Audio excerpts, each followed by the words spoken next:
Eldorado Park near Soweto has long been recognized as a drug hotspot. In 2013, former President Jacob Zuma visited Eldos after receiving a letter from community leader Darylene James about how illegal substances were destroying families in that area.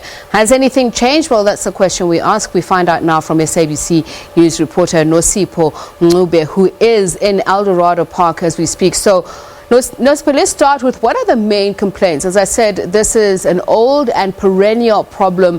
What is new about this level of anger?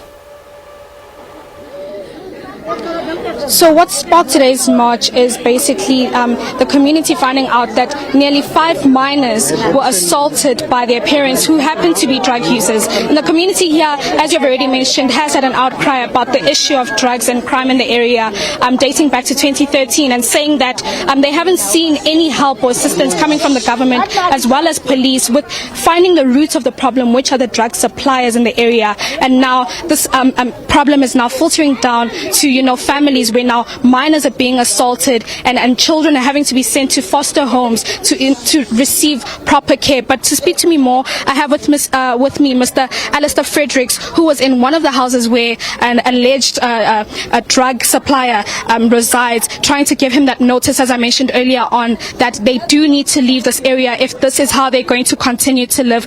Mr. Fredericks, thank you so much for speaking to us. Please just tell us what the conversation was. We saw you inside here earlier just speaking to one of the gentlemen here. What was the conversation with him?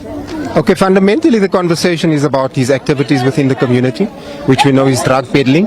We've had numerous complaints from numerous people. One of his addresses are one of the many that we've been given, and it's one of the many houses which we shall be visiting. The conversation we had was that he needs to leave, and this is the stance of the community. So we don't want situations of mob justice where we're going to be doing damage control. So we're being proactive, and we're taking a proactive stance, and we are unapologetic, where we're standing and we're saying that we are not going to allow for this to continue.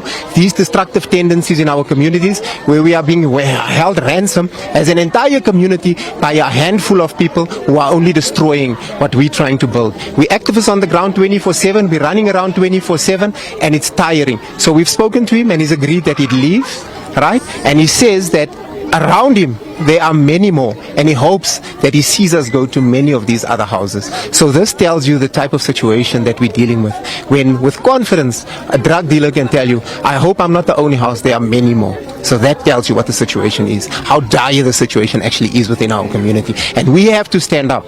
We have to stand up. We've had enough, and we're taking the stance once again, like we did a couple of years ago. Are you not worried though, like I mentioned earlier, that you'll be met with any hostility as you go now, to different several households? You're not here with the police as well. Can I just find out why they haven't been looped in, any sort of security to ensure that everyone here leaves safe? The police are here. You might not see the police, but the police are here. We've got our community policing forum here. We've got our police amongst us. They are here. They're right here. They're watching us. We're covered. They are here. And we're not afraid. We've been doing this for a while. We're about restorative justice. We're not here to be targeting people. We're trying here to restore our community and to restore the people. They see things. That's why you see us with the coffin. They see things as in a community, as an economy, a means to make money. But we need to bring the other side, the other worldview to them. That you're doing, these are the destructive tendencies. These are the ripple effect of this that you are doing. Tell me about the specific area that you've chosen, Extension 1. Why did you pick this area in particular?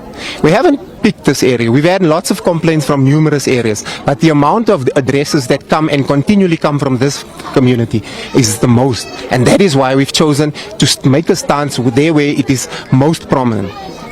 All right, thank you. That's Mr. Alistair Fredericks just speaking to us. Let me just also quickly speak to one of the community members here and just find out from them how they are feeling about, this sudden decision by the CPF. Okay. All right. They're not willing to speak to me at the moment. But I will try and speak to some of the community members as well, just to get a sense from them how they feel about, the activists coming here with no, not even making them aware of the fact that they will be coming here to try and swoop in and curb the issue with drug abuse here, as well as the crime in the area. As I already mentioned earlier as well, that some of the places in this area do have these lollipop lounges where young girls as young as 8 years old are, involved in prostitution as well as taking drugs and leaving their homes and not, being part of the school community and being part of their own community because they're so sucked in and drawn in to, the issue with drug abuse here and crime in the area. But that's it from here. Back to you in studio. Right, thank you, Nosipho Mncube, our reporter who is in Eldorado Park at the moment. And of course, we will get back on that story later on.